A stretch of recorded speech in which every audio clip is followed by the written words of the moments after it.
اللهم صل على سيدنا محمد وعلى آل سيدنا محمد كما صليت على إبراهيم وعلى آل إبراهيم في العالمين إنك حميد مجيد. أعوذ بالله من الشيطان الرجيم. بسم الله الرحمن الرحيم. في بيوت أذن الله أن ترفع ويذكر فيها اسمه يسبح له فيها بالغدو والآصال رجال لا تلهيهم تجارة ولا بيع عن ذكر الله وإقام الصلاة وإيتاء الزكاة يخافون يوما تتقلب فيه القلوب والأبصار ليجزيهم الله أحسن ما عملوا ويزيدهم من فضله والله يرزق من يشاء بغير حساب. قال المؤلف والمفسر رحمه الله تعالى أدام النفع بعلومه وعلومكم في الدارين آمين إلى أن قال. وقال الإمام أحمد حدثنا إسماعيل بن إبراهيم قال حدثنا ليث بن أبي سليم عن عبد الله بن حسين عن أمه فاطمة بنت حسين عن جدتها فاطمة بنت رسول الله صلى الله عليه وسلم قالت كان رسول الله صلى الله عليه وسلم إذا دخل المسجد صلى على محمد وسلم ثم قال اللهم اغفر لي ذنوبي وافتح لي أبواب رحمتك. وإذا خرج صلى على محمد وسلم ثم قال اللهم اغفر لي ذنوبي وافتح لي أبواب فضلك. ورواه الترمذي وابن ماجه. وقال الترمذي هذا حديث حسن وإسناده ليس بمتصل لأن فاطمة بنت حسين الصغرى لم تدرك فاطمة الكبرى. فهذا الذي ذكرناه مع ما تركناه من الأحاديث الواردة في ذلك كله محاضرة الطول داخل في قوله تبارك وتعالى في بيوت أذن الله أن ترفع. اب امام احمد رحمۃ اللہ علیہ اس سند کے ساتھ روایت فرماتے ہیں کہ عبداللہ ابن حسین جو ہیں وہ اپنی اماں فاطمہ بنت حسین سے، یعنی فاطمہ بنت حسین جو ہیں یہ فاطمہ الصغریٰ کہلاتی تھیں، کیونکہ انہوں نے نام جو ہیں اپنے دادی کے نام پہ اس کا نام بھی فاطمہ رکھا. ان جدتها فاطمہ بنت رسول اللہ، وہ اپنی دادی سے روایت کر رہی ہے، اسی لیے اس اسناد میں انقطاع ہے، کیونکہ فاطمہ الصغریٰ جو ہے لم یدرک فاطمہ الکبریٰ، ان کی اپنی دادی سے ملاقات ہی نہیں ہے، تو اس لیے اس سند میں یعنی اتصال جو ہے وہ نہیں بلکہ انقطاع ہو جاتا ہے. قالت كان رسول اللہ صلی اللہ علیہ وسلم اذا دخل المسجد، جب میرے آقا رحمت دو عالم مسجد میں داخل ہوتے تو آپ درود اور اپنی رات پہ بھی سلام بھیجتے. جیسے ہم نماز میں حضور پہ درود و سلام پڑھتے ہیں تو حضور بھی نماز میں یہی درود مبارک پڑھتے تھے کہ اللہم صلی علی محمد. تو اسی طرح حضور صلی اللہ علیہ وسلم جیسے کہ دوسری روایات مبارک میں بھی آتا ہے کہ جب مسجد میں داخل ہوں تو بسم اللہ والصلاۃ والسلام علی رسول اللہ صلی اللہ علیہ وسلم، تو حضور بھی پڑھتے تھے بسم اللہ والصلاۃ والسلام علی رسول اللہ، اور اس کے بعد فرماتی اللہم اغفر لی ذنوبی وافتح لی ابواب رحمتک. اور جب خارج ہوتے مسجد سے تو اپنے اوپر درود و سلام بھیجتے اور فرماتے اللہم اغفر لی ذنوبی وافتح لی ابواب فضلک، کیونکہ مسجد کے اندر تو سراپا سوال رحمت ہی رحمت ہے. البتہ باہر جب آدمی نکلتا ہے تو رزق ہے، دنیا ہے، کاروبار ہے، تو اس کا بھی مانگنا جو ہے وہ شرعاً منع نہیں ہوتا. اب امام فرماتے ہیں رواه الترمذی وابن ماجہ وقال الترمذی رحمہ اللہ تعالی ھذا حدیث حسن. اسنادہ لیس بمتصل، اس کی سند متصل نہیں، کیونکہ بی بی فاطمہ بنت حسین، حضرت حسین کی بیٹی کا نام بھی فاطمہ ہے، اس کو کہتے ہیں فاطمہ الصغریٰ، ان کا لقاء جو ہے بی بی فاطمہ سے نہیں ہے، فاطمہ بنت رسول اللہ صلی اللہ علیہ وسلم۔ ابو مسعود رحمۃ اللہ علیہ فرماتے ہیں کہ مسجدوں میں اللہ کے ذکر کے بارے میں، فضائل مسجد کے بارے میں، بنائے مسجد کے بارے میں اتنی احادیث ہیں کہ اگر ہم ساری جمع کریں تو بہت طویل ہو جائیں گے، تو اس لیے ہم نے کچھ احادیث مبارک جو ہیں ان کو ذکر کر دیا۔ اب اللہ فرماتی فی بیوت اذن اللہ ان یذکر فیہا اسمہ ای اسم اللہ، یعنی اللہ کے نام کا ذکر کیا جائے۔ اسی لیے بعض علماء، بعض اولیاء کرام جو ہیں وہ اللہ اس میں ذات کے ذکر کی بھی تعلیم دیتے ہیں، وہ کہتے ہیں اللہ نے حکم دیا ہے کہ میرے نام کا ذکر کرو، تو اب کوئی جو ہے یا اللہ کہے یا لطیف کہے یا رحمان کہے یا رحیم کہے، تو سب اللہ کے نام۔ اور اس اسم پہ، اللہ کے اسم پہ، چونکہ یہ اسم ذات ہے اور یہ اسم جو ہے اس میں استجماع صفات کمال ہے، تو اس لیے تمام یعنی اولیاء اللہ جو گزرے ہیں وہ اس کے ذکر کو بہت ہی اہم سمجھتے ہیں، اور اسی طرح پورے کلمہ طیبہ لا الہ الا اللہ محمد رسول اللہ، تو افضل الذکر لا الہ الا اللہ محمد رسول اللہ، اور وہ فرماتے ہیں کہ ہم نے جو بھی پایا ہے نا بس اسی ذکر سے پایا ہے، کہ جو بھی اللہ نے ہمیں ترقی دی، اللہ نے ہمیں بصارت کے ساتھ بصیرت دی، اللہ نے ہمیں نور ایمان اور نور عرفان سے نوازا ہے، تو اس کی وجہ جو ہے یہ اللہ کا ذکر ہے، تو اس لیے وہ زیادہ سے زیادہ ذکر پر زور دیتے ہیں۔ جیسے اللہ نے فرمایا یا بنی آدم خذوا زینتکم عند کل مسجد، اب اس میں بھی علماء نے فرمایا کہ نماز کے وقت میں یا نماز کی جگہ میں کہ اچھی طرح تیار ہو کے آؤ، اچھا لباس پہنو، خوشبو لگاؤ، روائے کریہ سے بچو، تم اللہ کے دربار میں جا رہے ہو۔ وقولہ واقیموا وجوہکم عند کل مسجد وادعوه مخلصین لہ الدین، وقولہ وان المساجد للہ الآیہ، وقولہ تعالی یذکر فیہا اسمہ۔ حضرت ابن عباس فرماتی ہیں کہ اس کا معنی یہ ہے کہ یتلا کتابہ، کہ اللہ کے گھروں میں اللہ کا قرآن پڑھا کرو، اللہ تعالیٰ کے قرآن کی تلاوت کیا کرو، کیونکہ قرآن جو ہے وہ کلام اللہ ہے، اور جب آدمی اللہ کا قرآن پڑھتا ہے تو گویا اپنے اللہ سے ہم کلام ہوتا ہے۔ اسی لیے حضرت اکرمہ جب قرآن تلاوت فرماتے تھے تو تھوڑی چند آیات کے بعد فرماتے ھذا کلام ربی ھذا کلام ربی، ثم اغمی علیہ، بے ہوش ہو جاتے کہ اچھا میں اپنے اللہ کے ساتھ کلام کر رہا ہوں۔ تو اس لیے قرآن پاک کو بڑے تدبر سے، بڑے تفکر سے اور انتہائی ادب سے اور انتہائی توجہ کے ساتھ غور کر کے پڑھیں تو قرآن جیسی نعمت جو ہے دنیا میں نہیں۔ اس لیے فرماتے ہیں وقولہ تعالی یسبح لہ فیہا بالغدو والآصال، غدو کہتے ہیں صبح، یعنی سورج نکلنے کے بعد زوال تک یہ غدوہ ہے، اور پھر جو ہے زوال کے ڈھلنے کے بعد شام تک یہ آصال بھی ہے، عشیہ بھی ہے، غدوہ، روحہ، غدوہ، عشیہ، غدو، آصال، یہ سب الفاظ مبارک اسی لیے آئے ہیں۔ اس لیے فرماتے ہیں فی البکرات والعشیات، کہ صبح ہو یا شام ہو اللہ کا ذکر کرو، ہر حال میں اللہ کا ذکر کرو۔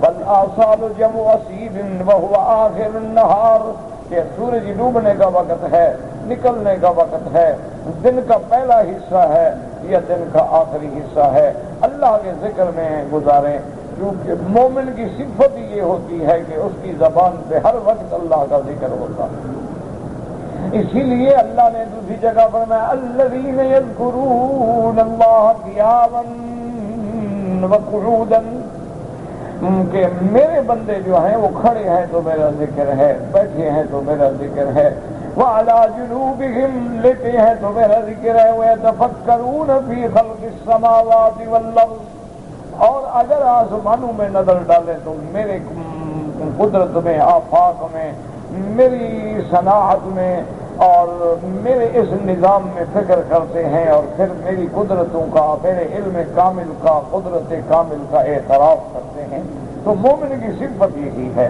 اسی لیے علماء نے لکھا ہے کہ مومن جب لیٹتا ہے تو داہنے ہاتھ کو اپنے رخسار کے نیچے رکھ کے داہنی جانب لیٹے، اور رخ اگر قبلے کی طرف ہو تو اور اچھی بات، لیکن ایسی جگہ ہے کہ جہاں رخ نہیں ہو سکتا تو کوئی بات نہیں۔ تو انہوں نے فرمایا کہ نوم جو ہے علی جانب الیمین یہ سنت الانبیاء والمرسلین ہے، اور اگر اسی طرح بائیں طرف لیٹے تو یہ نوم الغافلین ہے، غافل لوگوں کی نیند ہے، اور اسی طرح اگر وہ ایسے لیٹتا ہے کہ رخ آسمانوں کی طرف ہے تو یہ نوم المتفکرین ہے، جو اللہ کی صنعتوں میں فکر کرتے ہیں۔ اور جو لوگ نعوذ باللہ بری عادت ہے اونھے لیٹتے ہیں تو یہ نوم الفاسقین ہے، یہ فاسقوں کی عادت ہے، یہ برے لوگوں کی عادت ہے۔ اس طرح صحیح لوگ جو ہیں وہ ایسے نہیں لیٹتے ہیں اور ایسے نہیں سوتے ہیں۔ اس کی وجہ علماء نے لکھا ہے کہ جب آدمی داہنی جانب لیٹتا ہے تو دل چونکہ بائیں جانب ہے تو دل لٹکا ہوا ہے تو غفلت کی نیند نہیں آئے گی، اگر وہ بائیں طرف لیٹے گا تو دل کو راحت و سکون ملتا ہے تو بہت نیند میں ڈوب جاتا ہے، اس لیے پھر وہ غافل ہو جاتا ہے اللہ کے ذکر سے۔ تو مومن کی تو صفت یہ ہے، میرے آقا رحمت دو عالم جب نیند سے بیدار ہوتے تو اس وقت بھی زبان پہ ذکر ہوتا الحمدللہ الذی احیانا بعد ما اماتنا والیہ النشور، اور جب آسمانوں پہ نظر پڑتی فرماتے ان فی خلق السماوات والارض واختلاف اللیل والنہار لآیات لأولی الالباب، اور اس کے بعد فرماتی اللہم انت اللہ لا الہ الا انت۔ حضور صلی اللہ علیہ وسلم یعنی ہر حال میں ذکر اللہ ہے، اٹھے تو اللہ کا ذکر ہے، اور بیٹھے ہیں تو اللہ کا ذکر ہے، اور نیند میں سو رہے ہیں تو اللہ کا نام ہے، نیند سے بیدار ہو رہے ہیں تو اللہ کا ذکر ہے، ہر حال میں پانی پئیں تو اللہ کا ذکر ہے، کھانا کھائیں تو اللہ کا ذکر ہے، حتیٰ کہ حمام میں داخل ہوں تو اللہ کا ذکر ہے کہ اللہم انی اعوذ بک من الخبث والخبائث، باہر نکلیں تو اللہ کا ذکر ہے الحمدللہ الذی عافانی عن الاذی غفرانک، اسی طرح لیٹتے ہیں تو کہتے ہیں باسمک اللہم احیا وباسمک اموت والیک النشور، باسمک اللہم وضعت جنبی فاغفر لی ذنبی، اور اٹھتی نیند کھلتی ہے تو الحمدللہ الذی احیانا بعد ما اماتنا۔ تو ہر حال میں مومن کی صفت یہ ہے کہ لا یزال لسانک رطبا الا بذکر اللہ، تیری زبان جو ہے وہ اللہ کے ذکر سے ہر وقت تر و تازہ رہے، تیری زبان پہ ہر وقت اللہ تبارک و تعالی کا ذکر ہو۔ یہی مومن اور منافق میں فرق ہے کہ منافق جو ہے لا یذکرون اللہ الا قلیلا، وہ اللہ کا ذکر نہیں کرتا اگر دکھانے کے لیے کہ مسلمانوں میں بیٹھ گیا تو کوئی اچھی بات کر لی، علیحدہ ہو گیا تو پھر اپنے کفر پہ آ گئے، لیکن مومن جو ہے اس کی زبان جو ہے ہر وقت اللہ تبارک و تعالیٰ کے ذکر سے مزین ہوتی ہے۔ اور اسی لیے دیکھیں نماز کیا ہے؟ ذکر ہے، اقم الصلاۃ لذکری، اسی طرح تلاوت کیا ہے؟ ذکر ہے، کلمہ شہادت کیا ہے؟ ذکر ہے، آپ طواف کرتے ہیں کیا ہے؟ ذکر ہے، احرام باندھیں گے تو کیا ہے؟ ذکر ہے، لبیک اللہم لبیک، اور پھر آپ عرفات میں جاتے ہیں تو ذکر ہے، عرفات سے لوٹیں تو فاذکروا اللہ عند المشعر الحرام واذکروہ کما ھداکم وان کنتم من قبلہ لمن الضالین۔ اللہ تبارک و تعالیٰ کے اس احکام سے جب واپس مینا میں آتے ہیں تو کیا ہے؟ ذکر ہے، ہر حال میں مومن اللہ کی یاد میں، اللہ کے ذکر میں، حتیٰ کہ بعض علماء کا محاورہ ہے کہ بعض اللہ والے تو اتنا ذکر کرتے ہیں لوگ سمجھتے ہیں دیوانہ مجنون۔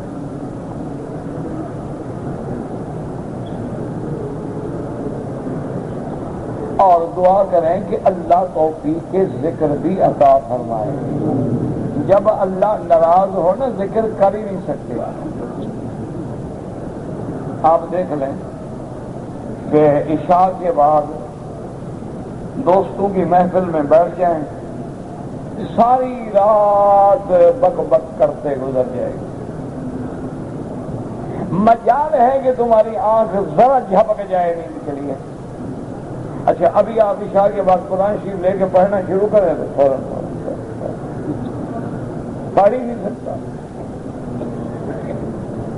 انا للہ و انا الیہ راجعون. 3 گھنٹے تک فلم پہ بیٹھتے ہیں, انٹرنیٹ پہ بیٹھتے ہیں, چیٹنگ کرتے ہیں, ڈشنگ دیکھتے ہیں اور مختلف دنیا کے گندے خبیث اور ناقابل ذکر چینلز پہ نظارے کرتے ہیں.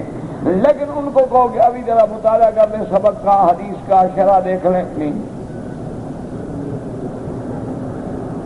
اس لیے ہمیں سمجھو کہ نام اسی کا آئے گا نا. دشمن کا نام لیتے ہو بھائی, تم کبھی اپنے دشمن کا نام لوگے؟ کس کا لوگے؟ دوست کا. اللہ نام نہیں لینے دیتا. کیا مطلب؟ دوستی نہیں رہی. تعلق ہو تو نام ہو نا. والذین آمنوا اشد حبا للہ.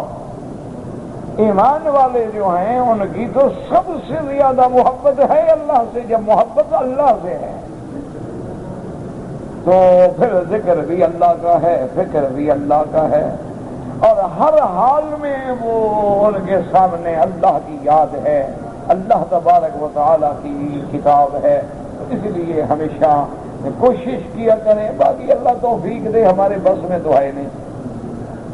وقال سعید بن جبیر ان ابن عباس كل تصریح فی القرآن هو الصلاۃ. حضرت ابن عباس رضی اللہ تعالی عنہ فرماتے ہیں کہ قرآن پاک میں جہاں جہاں اللہ نے ہمیں حکم دیا ہے, جیسے اس آیت میں ہے وَيُذْكَرَ فِيهَا اسْمُهُ يُسَبِّحُ لَهُ فِيهَا بِالْغُدُوِّ وَالْآصَالِ رِجَالٌ. وہ فرماتے ہیں جہاں جہاں تسبیح کا حکم ہے اس سے مراد نماز ہے, کیونکہ نماز جامع ہے کہ نماز میں تکبیر بھی ہے, تحمید بھی ہے, تسبیح بھی ہے, تحلیل بھی ہے, نماز میں قرآن بھی ہے, نماز میں ذکر اللہ بھی ہے, نماز میں معراج مومن بھی ہے, نماز میں اگر اللہ مقام عطا فرمائے کأنک ترى فإن لم تكن ترى فإنه يراك. اسی لیے حضور فرماتے ہیں کہ نماز قرۃ عینی فی الصلاۃ. میرے تو آنکھوں کی ٹھنڈک جو ہے نماز میں. تو اس لیے حضرت ابن عباس فرماتے ہیں کہ جہاں جہاں تسبیح کا ذکر ہے مراد نماز ہے. وقال علی بن ابی طلحہ بعد یعنی بالغدو صلاۃ الغداۃ. وہ فرماتے ہیں اس سے مراد صبح کی نماز ہے. وبالآصال فرماتے ہیں صلاۃ العصر اس سے مراد ہے.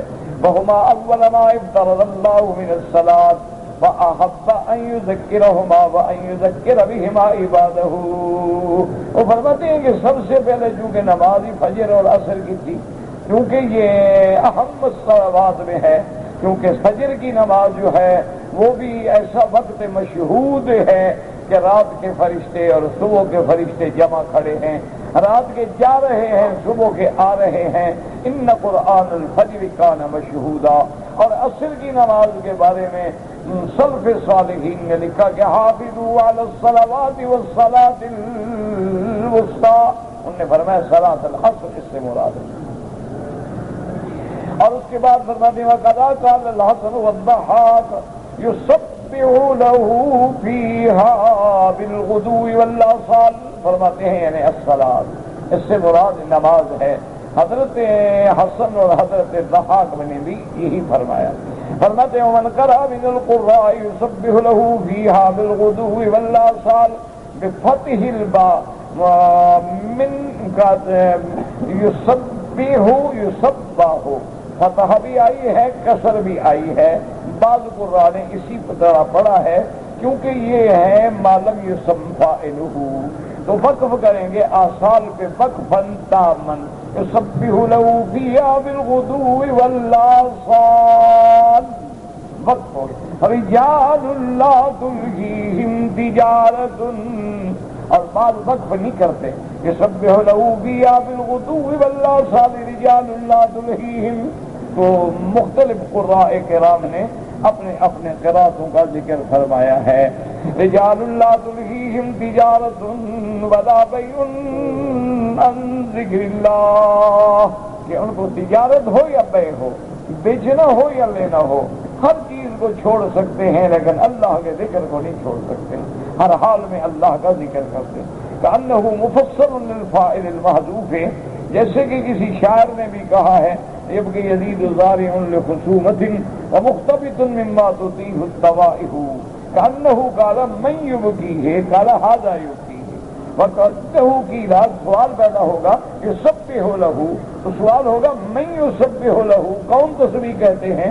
قال رجال لا تلہیہم تجارۃ ولا بیع۔ وَأَمَّا عَلَىٰ قِرَاءَةِ مَنْ قَرَأَ يُسَبِّحُ بِكَسْرِ الْبَاءِ، جن نے یسبح پڑھا ہے تم نے کہا جعلہ فعلا، تو فاعل کیا بنے گا؟ رجال، فاعل اس کا بنے گا فلا يحسن الوقف الا على الفاصل لمن انه تمام الكلام، وقوله تعالى رجال لا تلهيهم تجارة ولا بيع فيه اشعار بهمهم سامية ونیاتہم وعزائمہم العالیہ، اللہ نے اس میں اپنے بندوں کی، وہ بندے جن کی نیتیں پاک ہیں، وہ بندے جن کی ہمتیں بلند ہیں، وہ بندے جو اللہ کے ذکر میں ہر وقت ہر حال میں ہیں، کہ مسجدوں کے آباد کرنے والے ہیں، صاروا عمارا للمساجد التي هي بيوت الله في ارضه، یہ اللہ کے گھر ہیں اللہ کی زمین میں، ومواطن عبادته وشکره وتوحیده وتنزیہه، کیونکہ یہ مساجد جو ہیں اللہ کی زمین میں گویا اللہ کے گھر ہیں، اللہ کی عبادت کے مقام ہیں، اللہ کے شکر کرنے کی جگہ ہیں، اللہ کی توحید، اللہ کی تسبیح بیان کرنے کا مقام ہے۔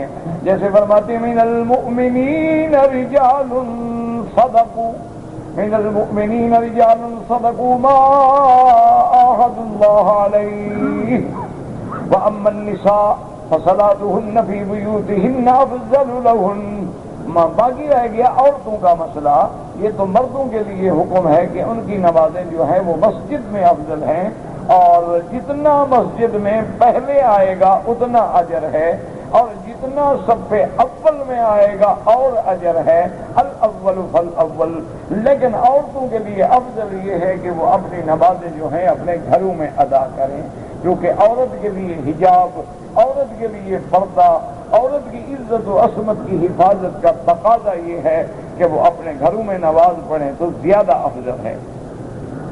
لما رواه ابو داود عن عبد الله بن مسعود رضی اللہ تعالی عنہ عن النبي صلى الله عليه وسلم قال صلاة المرأة في بيتها أفضل من صلاتها في حجرتها وصلاتها في مخدئها أفضل من صلاتها في بيتها۔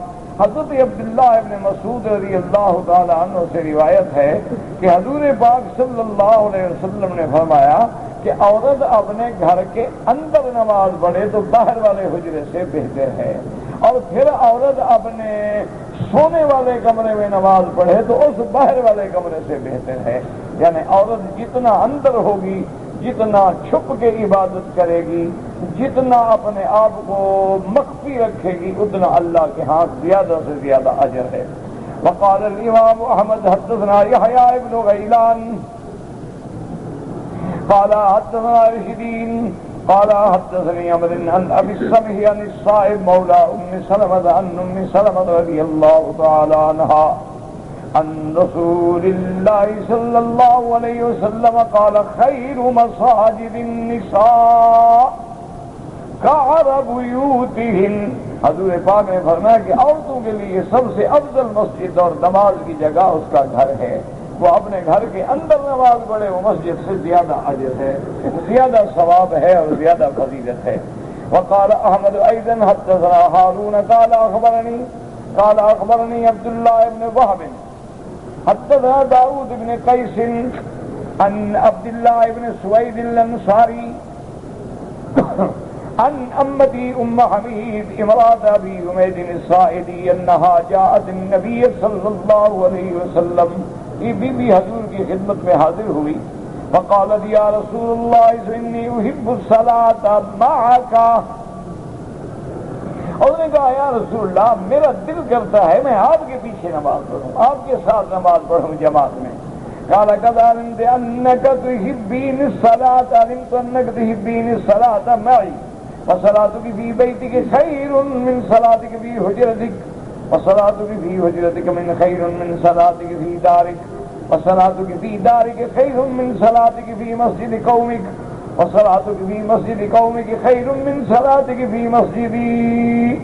حضرت بعد میں فرمایا میں جانتا ہوں کہ آپ کو محبت ہے، آپ کو آپ کا جذبہ بڑا مبارک ہے، لیکن عورت کے لیے گھر میں نماز پڑھنا افضل ہے، حجرے میں نماز پڑھنا اس کی حویلی میں پڑھنے سے افضل ہے، حویلی میں نماز پڑھنا اس کی محلے کی مسجد سے پڑھنے سے افضل ہے، اور محلے کی مسجد میں پڑھنا میری مسجد سے افضل ہے۔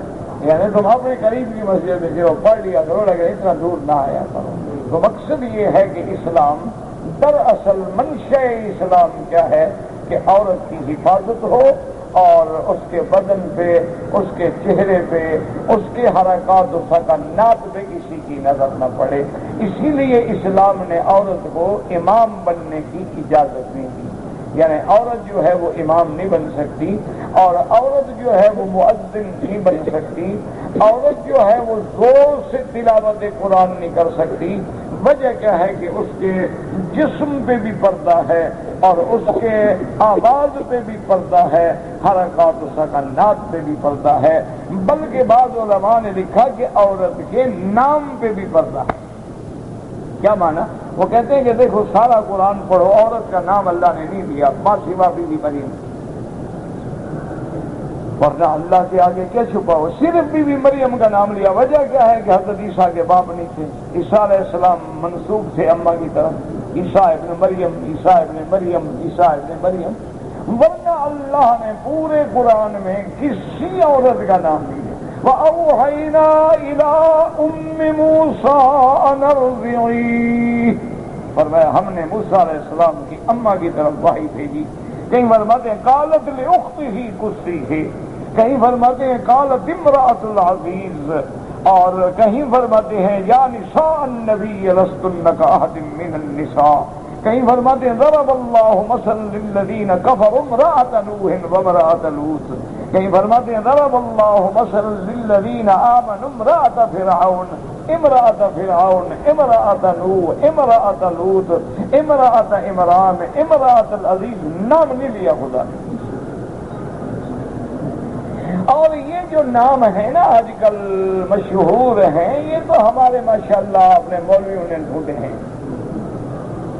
یہ جو قصے مشہور ہیں بی بی زلیخا اور بی بی زلیخا، کوئی صحیح روایت نہیں ہے کہ امرأۃ العزیز کا نام جو ہے زلیخا تھا، بلکہ اسرائیلی روایات میں ہے، زلیخا بھی ہے، راعیل بھی ہے، اور بھی کئی نام نقل کیے گئے ہیں۔ یہ نہ قرآن میں ہے، نہ حدیث میں ہے، نہ کسی روایت صحیحہ میں ہے، روایات اسرائیلیہ میں ہے۔ الذی لا نصدق ولا نکذب، روایات اسرائیلیہ کا اعتبار نہیں، لیکن مشہور کر دیا ہم نے، تو کتابیں لکھ ڈالی ہیں نا یوسف و زلیخا پہ۔ اللہ ہدایت دے۔ بہرحال ہم بزرگوں کی شان میں کوئی بے ادبی کا لفظ تو ہم بول نہیں سکتے ہیں، لیکن بس وہ زبانوں پہ چڑھ گیا، وہ بھی اس بات کا شکار ہو گئے۔ تو اصل میں ایسی چیزوں پہ اللہ بحث، اور جس چیز کا اللہ نام نہ لے تو مانا اس کے نام نہ لینے میں حکمت ہے، اور جس چیز کا اللہ نام لے لے اس کے نام لینے میں حکمت ہو۔ اب دیکھنا فاکہہ سارے پھل آ گئے، لیکن کہیں کہیں فرماتے ہیں نخل، رمان، عنب، مانا تو ان کی پھر شان زیادہ ہو گئی، تو اس لیے کہیں نام نہیں لیا ہے۔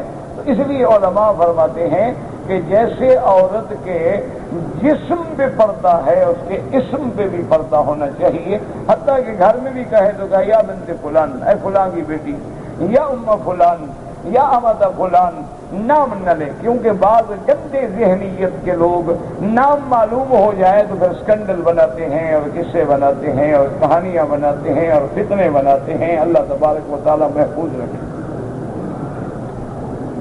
تو اس لیے آپ نے فرمایا کہ بالکل آپ کو محبت ہے لیکن گھر میں نماز پڑھو۔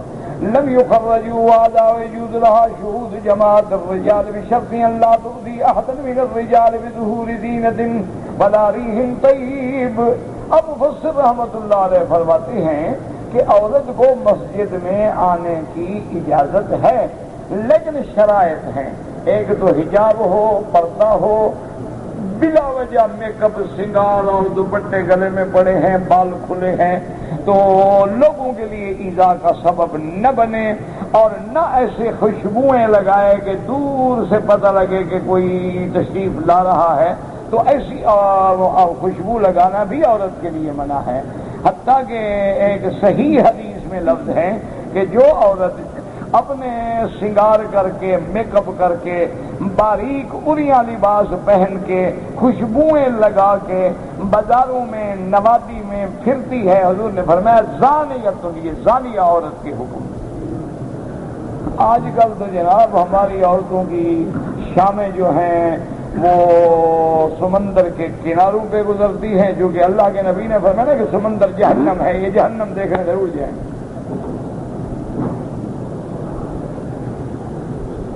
اور اس کے بعد جو کھانے ہیں وہ ہوٹلوں میں ہیں، تفریح جو ہے وہ کلبوں میں ہے، ڈرنک جو ہے وہ پبوں میں ہے، جوس ہے، باقی تم جانو، تمہارا کام جانو۔ کما ثبت فی الصحیح ان عبد اللہ بن عمر رضی اللہ تعالی عنہما انہ قال قال رسول اللہ صلی اللہ علیہ وسلم لا تمنعوا اماء اللہ مساجد اللہ۔ حضرت عبداللہ ابن عمر سے روایت ہے، وہ فرماتے ہیں حضور نے فرمایا اللہ کی بانیاں مسجد میں آنا چاہے تو منع نہ کرو، لیکن ان کو سمجھاؤ کہ مسجد میں آداب سے جائیں۔ یہ نہیں ہے کہ مردوں میں گھس جائیں، بوسہ دے رہی ہیں، بوسہ دینا سنت ہے، غیر محرم کو بدل لگنا حرام ہے، تو ایسی سنت کا ثواب زیادہ ملے گا یا گناہ زیادہ ہوگا؟ رواہ البخاری ومسلم ولأحمد وابی داؤد فبیوتہن خیر لہن، گھروں میں نماز پڑھیں تو زیادہ افضل ہے۔ اور فرمایا تخرجن تفیلات، اگر جائیں تو بالکل سادہ لباس، بغیر شنگار، بغیر میک اپ، بغیر کسی چیز کے، اور کوئی خوشبو نہ ہو، لا ریح لہن۔ وقد ثبت فی صحیح مسلم من زینب امرأۃ عبد اللہ بن مسعود رضی اللہ تعالی عنہ قالت قال لنا رسول اللہ صلی اللہ علیہ وسلم اذا شہد احداکن المسجد ولا تمس طیبا۔ بی بی حضرت عبداللہ بن مسعود کی بی بی محترمہ، زوجہ محترمہ فرماتی ہیں کہ حضور پاک نے ہمیں فرمایا تھا کہ مسجد میں آنا ہے تو خوشبو ششبو نہ لگایا کرو، یعنی کہ خوشبوئیں لگا کے اور دنیا کے لیے فتنے کا باعث بنو۔ وفی الصحیحین ان عائشہ رضی اللہ تعالی عنہا انہا قالت كان نساء المؤمنين يشهدن الفجر مع رسول الله صلى الله عليه وسلم ثم يرجعن متلفعات بمروتهن ما يعرفن من الغلس۔ بی بی عائشہ فرماتی ہیں کہ حضور کے زمانے میں عورتیں صبح کی نماز کے لیے مسجد میں جاتی تھیں، لیکن جب واپس آتی تو اپنی چادروں کو سروں پہ اور بدن پہ ایسے لپیٹ لیتی تھیں کہ پتہ ہی نہیں لگتا تھا کہ یہ کون ہے۔ وفي الصحيحين عنها أيضا أنها قالت لو أدرك رسول الله صلى الله عليه وسلم ما أحدث النساء لمنعهن من المساجد كما منعت نساء بني إسرائيل۔ بی بی عائشہ فرماتی ہیں کہ جو ہمارے دور میں عورتوں کا وقت آ گیا، تبدیلی آ گئی، فیشن آ گیا، اگر حضور اس کو دیکھ لیتے تو منع کر دیتے کہ عورتیں مسجد میں نہ آئیں۔ تو بی بی عائشہ تو اپنے وقت کو دیکھ کے روک رہی ہیں، آج کا حال ہوتا تو کیا ہوتا؟ انا للہ و انا الیہ راجعون۔ حج پہ عورتیں آ رہی ہیں، لون کے سوٹ پہنے ہوئے ہیں، دھوپ پہ پورا بدن نظر آتا ہے حاجی۔ انا للہ و انا الیہ راجعون۔ دعا کریں اللہ ہدایت دے، اللہ حفاظت فرمائے، اور اللہ تبارک و تعالی ہر مسلمان کی بہن بیٹی سب کی عزت محفوظ رکھے۔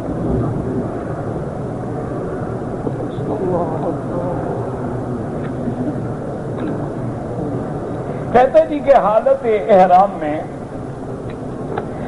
جب عمرہ کرنے کے لیے آیا، ایک چکر میں کندھا نکالنا بھول گیا، دوسرے چکر میں یاد آیا کوئی بات نہیں، پہلے 3 چکروں میں التبا کرنا سنت ہے۔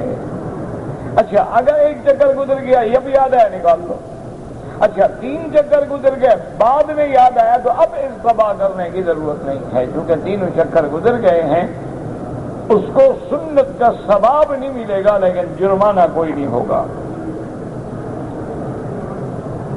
اگر ایک آدمی عمرہ کرنے کے لیے آیا اور عمرے کے احرام میں جب طواف کیا تو التبا یعنی کندھا نکالنا بالکل بھول گیا، کوئی بات نہیں، بالکل عمرہ ٹھیک ہے، بس وہ سنت کا ثواب سے محروم ہو گیا۔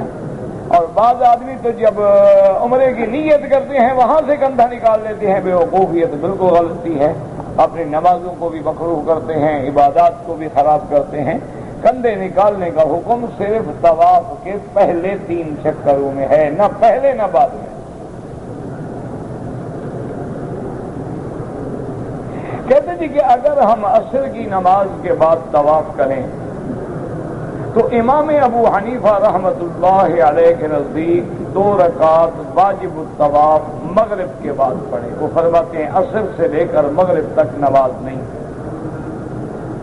اور باقی ائمہ کرام فرماتے ہیں کہ ہر جگہ نہ پڑھے لیکن حرم میں اجازت ہے، گنجائش ہے کہ اگر طواف کر کے عصر کے بعد 2 رکعت پڑھ لے تو فرماتے ہیں کوئی حرج نہیں۔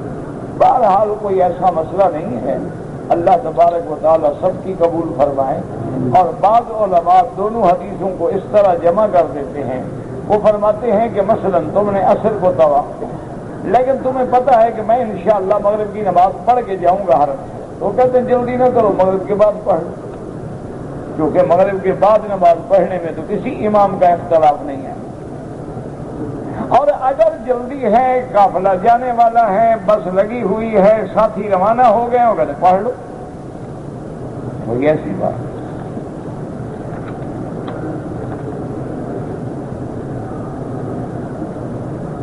کہتے ہیں جی کہ ایک آدمی نے رمضان کے بعد پاکستان سے وہ آیا ہوا ہے، مکہ مکرمہ میں ہے، اس نے مسجد عائشہ سے عمرہ کیا ہے۔ بہرحال امام ابو حنیفہ رحمۃ اللہ علیہ کے نزدیک 1 بکری جرمانے کی ہو گئی، اور باقی ائمہ فرماتے ہیں کہ اس کا تمتع ہو جائے گا، کیونکہ عمرہ بھی کیا، اشہر حج میں حج بھی کرے گا، لہذا 1 بکری جو ہے وہ تمتع کی ادا کرے۔ کہتے جی کہ اگر ہم نے عمرہ کی صفا مروہ دوڑنے کے بعد بال کٹانے ہیں تو مردوں کے لیے افضل ہے کہ اس طرح پھروائیں، اگر اس طرح نہ پھروائیں اور بال بڑے بڑے ہیں تو جتنے بال ہیں ان کا چوتھا حصہ سارے سر کا کٹ جائے، یعنی کہ ڈک لگاؤ وہ دم پڑ جاتی ہے، مثلا اتنے بال ہیں تو اتنے بال سارے سر کے کاٹیں، چوتھا حصہ یعنی 1/4 حصہ ان بالوں کا سارے سر کا کٹ جائے۔ اور عورت جو ہے وہ عمرہ کرنے کے بعد اپنے بالوں کو اکٹھا کر کے پیچھے لے جائے، جہاں اس کے بال آخر میں انتہا ہوتی ہے وہاں ایک چھوٹی پور کے برابر کاٹ ڈالے۔ اگر ایک آدمی نے عمرہ کیا، عمرہ کرنے کے بعد مثلاً وہ فوراً مدینہ شریف چلا گیا، دوسرے دن واپس آیا، پھر احرام باندھ کے عمرہ کیا، کوئی بات نہیں، نفلی عبادت ہے۔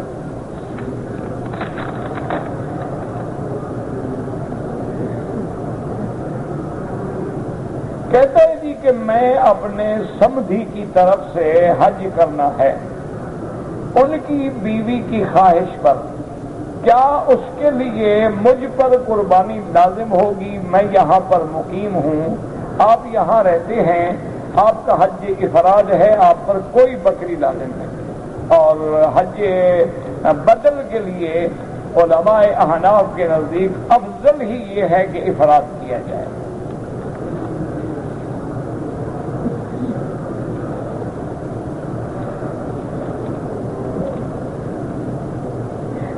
کہ آج کل جو نقل قدم ہے مکانوں کی، دکانوں کی، تقبیل کی، بہرحال علماء متاخرین نے اس کے جواز کا فتویٰ دیا ہے، افضل تو یہ ہے کہ بچو۔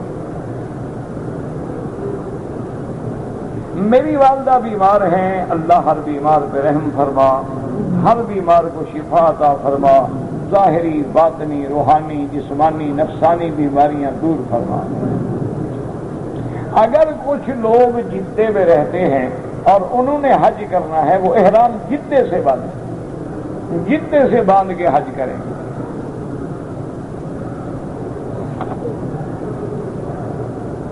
کہتے جی کہ مسئلہ حیات النبی کی، بھائی تمام انبیاء حیات ہیں، اس میں تو جھگڑا ہی کوئی نہیں، خدا کے بندے حیات انبیاء میں تو کوئی جھگڑا نہیں۔ لیکن اللہ قرآن میں نص ہے کہ شہید کو مردہ کہو نہ کہو۔ نبی کا شان شہید سے زیادہ ہوتا ہے کم ہوتا ہے؟ اچھا، کم والا تو زندہ ہے، بڑے شان والا مردہ ہے،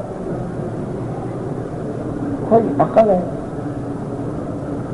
باقی وہ عالم برزخ ہے، اس عالم کے احکام الگ ہیں، عالم ارواح الگ ہے، عالم دنیا الگ ہے، عالم برزخ الگ ہے، عالم آخرت الگ۔ اب دیکھو نا، دنیا میں 4 نکاح کر سکتے ہو، 5واں جنت میں تو 70 ہو رہے ہوں گے، تو پھر وہ احکام الگ ہے۔ یہاں تو 2 بیویاں کٹھی بھی رہتی، وہاں 70 کٹھی رہیں گی، کوئی جھگڑا بھی نہیں ہوگا، کوئی حسد بھی نہیں ہوگا، کوئی فتنہ بھی نہیں ہوگا۔ یہاں تو وہ عربوں کا ایک مثال ہے نا، وہ کہتا ہے دوسری شادی کر لے بین النارین، 2 آگ کے درمیان لیٹتا ہے، وہ ادھر بھی آگ ادھر بھی آگ۔ اور میں نے کہا بھی 3 کر لے، کہنے لگا ماشاءاللہ، ایک شاہ موج ان فوق ہو موج، پھر ایک آگ اور اوپر بھی آ گئی۔ میں نے کہا چلو 4 کرے، کہتے پھر جھگڑا نہیں ہوتا۔ اللہ عالم، ہمیں تو ایک نے کافی ہے، تو باقی کا کیا کام کریں گے؟ یعنی ان کہتے ہیں اللہ عالم، یہ ان کو پتا ہوگا جن کو تجربہ ہو۔ وہ کہتے ہیں کہ ایک دوسرے کی ضد ہوتی ہے نا، ایک شادی ہو، دوسری آئے تو جلن ہوگی نا، تیسری آئے تو پھر کچھ کم ہو جاتی، چوتھی آئے تو ساری جل کے مر جاتی ہے، کسے ختم ہو جاتا ہے، پھر کہتے ہیں جھگڑا ہوتا ہی نہیں۔ اللہ عالم، خدا جانے۔ میں خدام میں آیا ہوں، میری والدہ دادی فوت ہو گئی، اللہ مغفرت فرمائے، اللہم اغفر للمسلمین والمسلمات والمؤمنین والمؤمنات الاحیاء منہم والاموات۔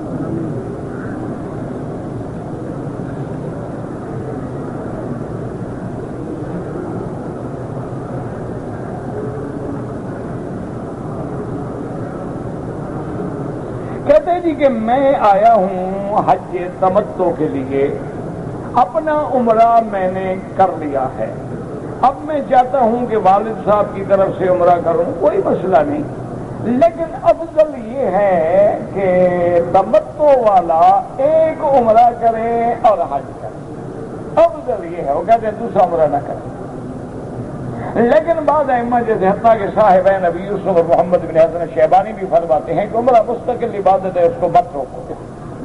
اچھا، جیسے آج کل حالات ہیں، جو حاجی مثلاً آ رہے ہیں بیچارے، 7 بات ہے، احرام باندھ کے آئیں گے، عمرہ کریں گے، 2 دن کے بعد مدینہ شریف چلے جائیں گے، پھر واپسی پہ پھر بھی عمرہ کریں گے، اور بس میں نہیں، نظام ایسا ہے، چلنا ایسے ہے۔ تو اس لیے صاحبین کا فتویٰ تو ہے کہ اگر تم اور عمرہ کرنا چاہتے ہو تو کر لو، کوئی منع نہیں ہے، لیکن امام ابو حنیفہ بڑے سخت ہیں، وہ فرماتے ہیں کہ بالکل نہیں، تمتع کا معنی ہی یہ ہے ایک عمرہ کرو اور پھر اسی دفعہ حج کرو، بس باقی کر رہے ہیں وہ کہتے حج کے بعد کرتے رہو۔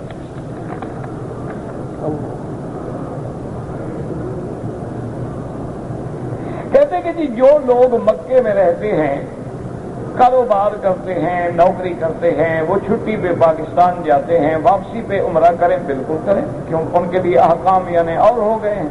مکے میں رہنے کا شکر یہی کر رہے ہیں کہ عمرہ چھوڑ دیں، واہ بھائی اچھے ہو گئے بھائی۔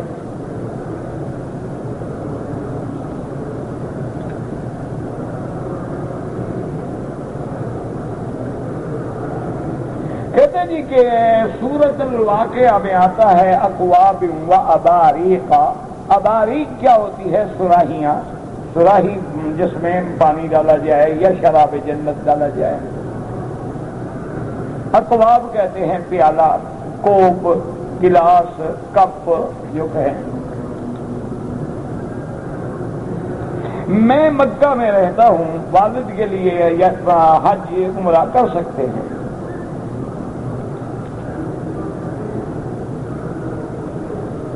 بہرحال میں قرآن پڑھاتا عمرے کے لیے آیا، خواب دیکھا ہے، مجھے خوابوں کا پتہ نہیں لگتا، مجھے جاگتی باتوں کا پتہ نہیں لگتا، تم خواب پوچھتے ہو، عجیب بات۔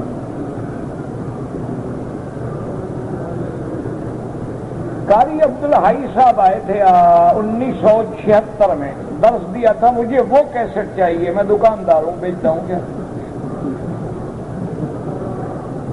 1976 کی کیسٹ میں اس کے لیے چھپا کے رکھی ہوئی ہے، آئے گا پیش کروں گا حضرت کی خدمت میں۔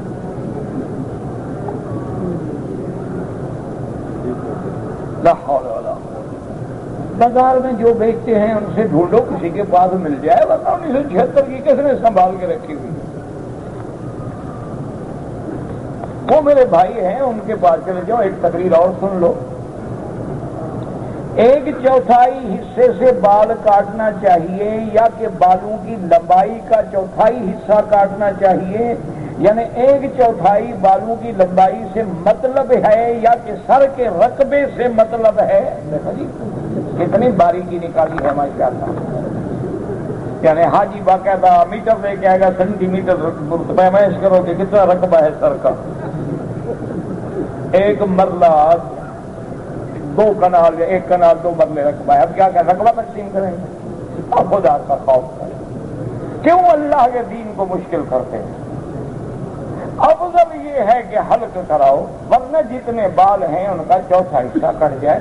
اب یہ نہیں ہے کہ 1/4 حصہ یوں کاٹو جیسے ہمارے پٹھان بھائی کرتے ہیں نا، سر کو وہ 4 حصے کر لیتے ہیں، بھائی یہ کیا خوشی، ایک اور عمرہ کرے گا نا، وہ ادھر سے پھر کرے گا، جب تیسرا کرے گا تو ادھر سے صاف کرے گا، 4تھا کرے گا تو ادھر سے صاف کرے گا، یہ حرام ہے۔ حضور نے فرمایا نہا عن المسح، اپنے آپ کو مسلح بد شکل نہ بناؤ۔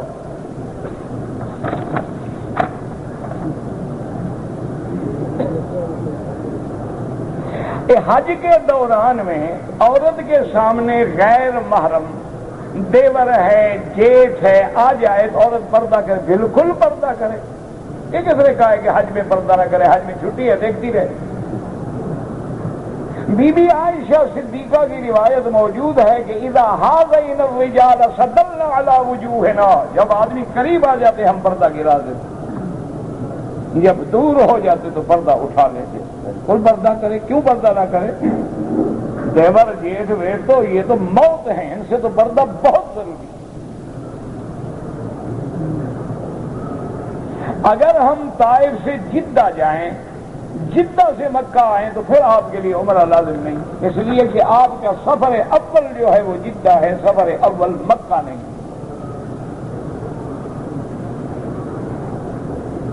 میری بچی کا نام حلوہ رکھا ہے، اچھی بات ہے، حلوہ ہے پتہ نہیں جلوہ ہے پتہ نہیں، ٹھیک ہے جناب، بالکل ٹھیک۔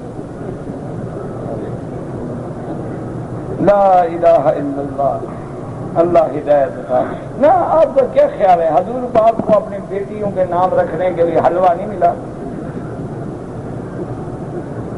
نہیں، حضور تو بیٹی کا نام رکھیں زینب، رقیہ، ام کلثوم، فاطمہ۔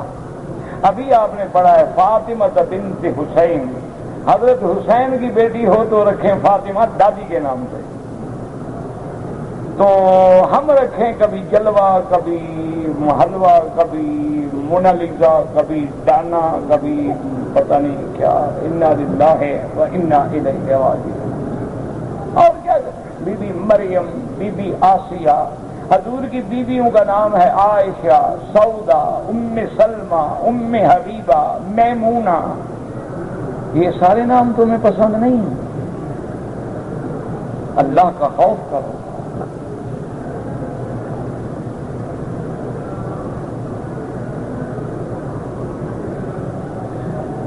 ایک آدمی جو بھی میرا بھائی رمضان میں آیا ہے یا رمضان سے پہلے آیا ہے، اس کا حج مفرد ہوگا۔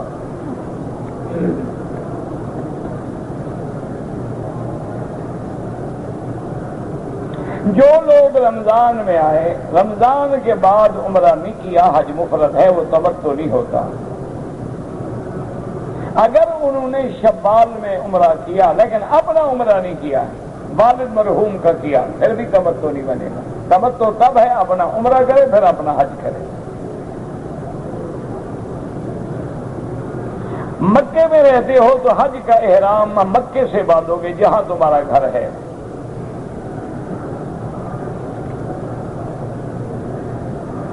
کہتے جی کہ سورۃ رحمان میں دو مشرقوں کا ذکر ہے، رب المشرقین و رب المغربین. یہ آپ کو صرف یہ نظر ہے، اور جگہ تو جمع ہے رب المشارق والمغارب، وہاں جمع ہے.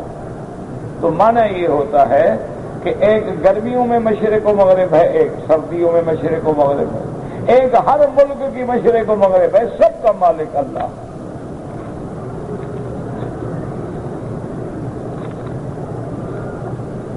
اگر والد زندہ ہے، ان کی مالی حالت کمزور ہے، میں ان کی طرف سے حج بدل کروں؟ بالکل کرو.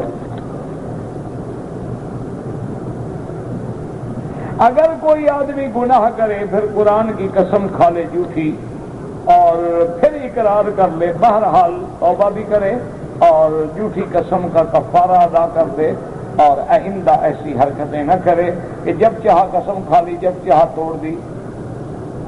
میں بہت پریشان ہوں، میرے لیے دعا کریں.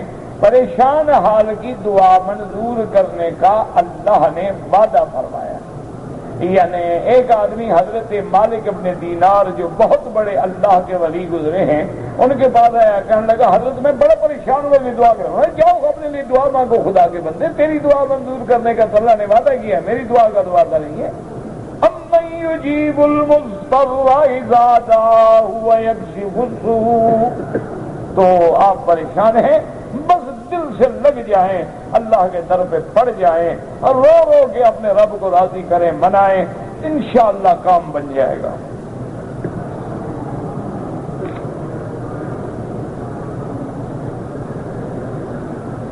کہتے جی آپ نیک آدمی ہیں ہمارے لیے. آپ کو کیسے پتا ہے کہ میں نیک آدمی ہوں؟ کس نے کہا ہے؟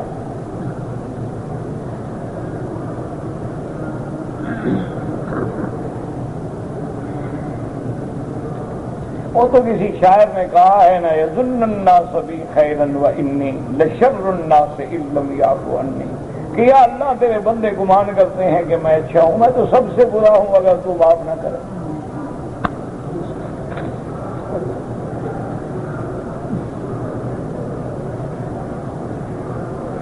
میرے والد مدینہ منورہ میں 26-27 سال سے ہیں، ان کے لیے دعا. اور کیا دعا کریں؟ مدینے میں رہ رہا ہے، اس سے بڑی نعمت بھی ہے کوئی اور؟ اللہ نے مدینے میں پہنچا دیا ہے، مانگو خدا سے. اصل وجہ یہ ہے کہ آج کل لوگ بڑے سمجھدار ہیں. وہ کہتے ہیں کہ ہم تو نماز نہ پڑھیں، جھوٹ بولیں، لوگوں کی عورتوں کو ٹاڑتے پھریں، عورتوں کو دیکھتے پھریں، دعا کے لیے بھی مولوی کے ذمہ لگائیں، شارٹ کٹ کریں. اسی لیے مجھے میرا میں دماغ آتی ہے نا، وہ کبھی کبھی وہ بلوچ کی جو ہے نا اثر کر جاتی ہے. کئی لوگ حضرت ہمارے لیے دعا، میں نہ کروں گی تمہارے لیے دعا کروں گا. کیوں؟ ہمیں دعاؤں میں یاد رکھیں. کیوں جی؟ وجہ آپ میرے پیر ہیں، استاد ہیں، بزرگ ہیں، یعنی دعاؤں میں بھی ہم وہ ہماری گنتی لگا کے جا رہے ہیں، آپ نہیں کرے گا. خدا کے بندے دعا کرو، دعا اللہ نے حکم دیا، سب مانگو. ادعونی استجب لکم. بس بات یہی ہے کہ مانگنا نہیں آیا ہمیں.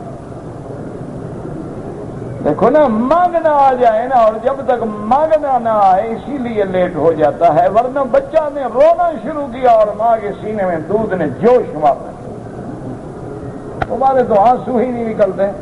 دعا بھی کر رہا ہے اور گھنٹی جو ہے جوال کی موبائل فون پر سیکسی گانا بھی لگا ہوا ہے، اللہم، ادھر سے ٹن ٹن ٹن ٹن. یہ ایک دعا ہے؟ یہ تو اللہ کے غضب کو دعوت دینے والی بات ہے.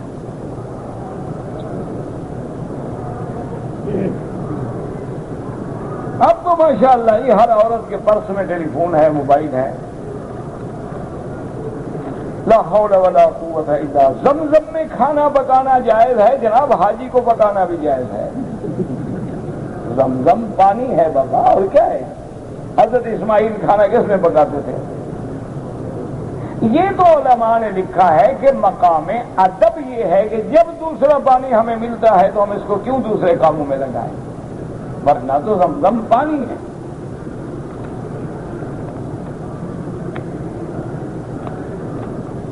بہرحال شوال میں عمرہ کیا ہے تو تمتع ہو گیا، ایک بکری رکھنی ہوگی۔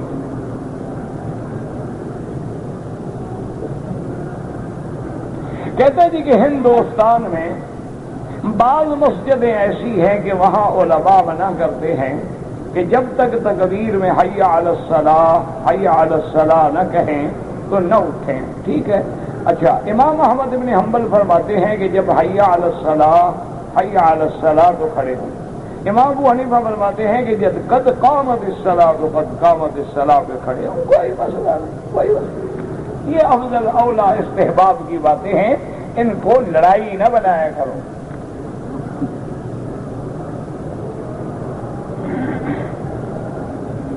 اگر ایک آدمی نے طواف کیا عصر کے بعد، اس نے 2 رکعت نہیں پڑھی، دوسرا طواف کر لے، بالکل کر لے، 3 کر لے، 4 کر لے، بعد میں پڑھ لے۔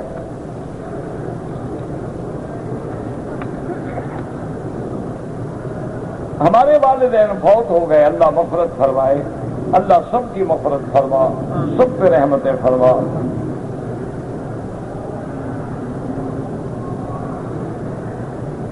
ہم نے طائف سے غسل کیے، احرام باندھے، 2 رکعت نماز پڑھے بغیر مکہ چلے آئے، پھر مسجد میں حرام میں آ کے 2 رکعت نماز احرام کے پڑھے، کوئی نہیں، 2 رکعت احرام سے پہلے پڑھنا ضروری ہی نہیں پڑھے تو نہیں پڑھے۔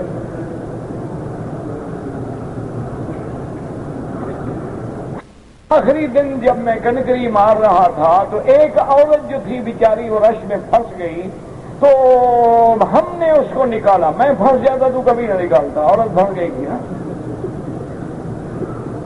عورت پر بڑی ہمدردی آتی ہے۔ اچھا، بہرحال اچھا کیا تم نے نکالا۔ پھر کیا ہو گیا؟ پاؤں سے چوٹ لگ گئی، خون نکل گیا، کچھ نہیں، کوئی حرج نہیں۔ تم عورتوں کو سمجھاؤ کہ رش میں کنکری نہ ماریں، بعد میں جائیں، نہ پھنسیں گی، نہ رش ہوگا، نہ نکالنا پڑے گا۔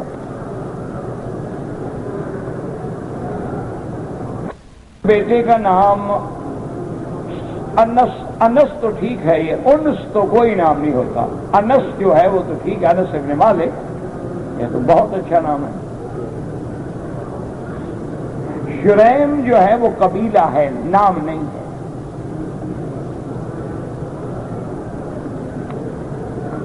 یہاں پر جب ہم جنازہ پڑھتے ہیں ہمیں تو پتہ ہی نہیں چلتا عورت کا ہے یا مرد کا ہے، جو امام کی نیت اللہ اکبر، بس کوئی مسئلہ نہیں، نہ چلے پتہ۔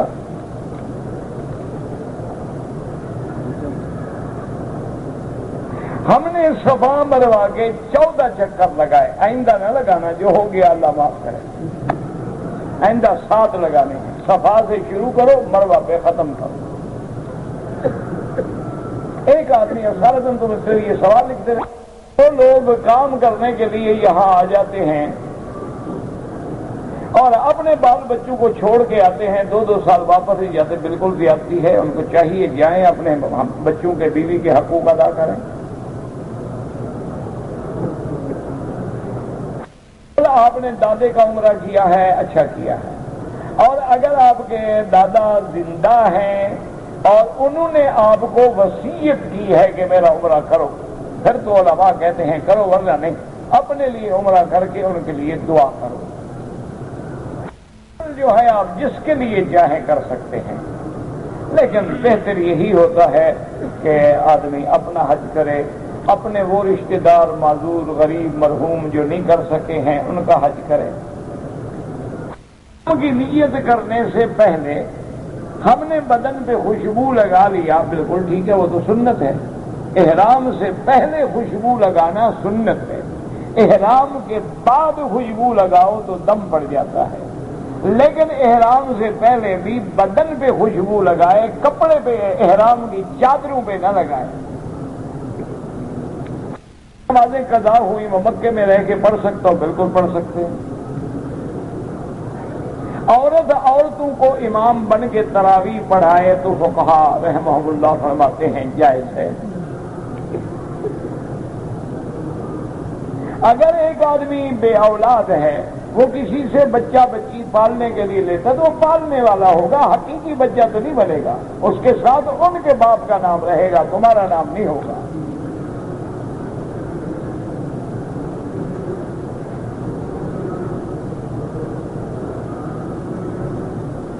اگر آدمی صابان ٹھیک کر رہا تھا کمرے میں، اس میں کہیں کوئی عطر کی شیشی پڑی تھی، ٹوٹ گئی یا تھوڑا لگ گیا تو دھو ڈالے بس، اس نے خود تو نہیں لگایا نا۔ آدمی نے حالت احرام میں اس کو حمام جانے کی ضرورت پڑی، اس نے احرام کھول کے لٹکا دیا، کوئی بات نہیں، جب سارے وہ دوبارہ باندھ لے، یہ تھوڑا ہے کہ احرام کھل گیا تمہارا بھاگ گیا۔ یہ ہے پکڑا ہوا، اللہ سب پہ رحم فرمائے۔ آدمی نے حالت احرام میں بیٹھے بیٹھے سر پہ چادر احرام کی ڈال لی اور پھر ہٹا دی، کوئی بات نہیں، یا بھول کے ڈال دی، کوئی بات نہیں۔ چادر اس نے ایسی لپیٹی کہ منہ اس کا چھپ گیا، کوئی بات نہیں، پھر کھول دیا، باندھ کے تو نہ رکھے نا سارا، تھوڑی دیر کے لیے ہوا، کھول دیا، کوئی مسئلہ نہیں۔ اللہم صلی علی سیدنا محمد وعلی آل سیدنا محمد وبارک وسلم۔ یا اللہ یا رحمان یا رحیم یا حی یا قیوم یا ذا الجلال والاکرام، یا الہنا الہ کل شیء الہا واحدا لا الہ الا انت، اللہم انت الميسر لكل عسیر وانت على كل شیء قدیر، اللہم یسر امورنا وامور المسلمین، اللہم اشفنا واشف مرضانا ومرضى من اوصانا واستوصانا ومرضى المسلمین، اللہم اصلح احوالنا واحوال المسلمین، اللہم اصلح ذریاتنا وذریات المسلمین، یا الہ العالمین، عالم اسلام کی عزت کا فیصلہ فرما۔